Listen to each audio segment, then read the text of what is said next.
Magandang umaga mga kapuso, andito pa rin tayo sa Baguio City na isa sa mga nakakaranas ng paglamig ng panahon at pagbaba ng ating temperatura.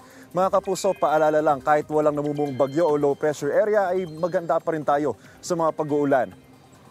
Sa Dalisag, Aurora, pahirapan ang pagtawid ng mga sasakyan dahil sa mga bahang kalsada sa barangay Dilagudi.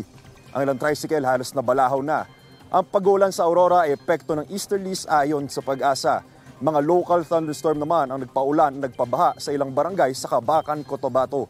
Umapaw ang tubig mula sa ilang ilog at kanal. Nakatakdang mamahagi ng tulong sa mga pamilya na apektuhan ng baha ang lokal na pamahalaan.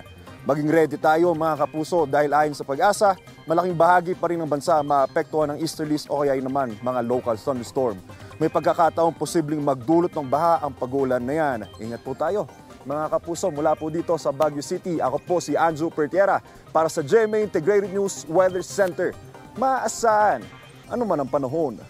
Know the weather before you go para mark safe lagi. Mga kapuso.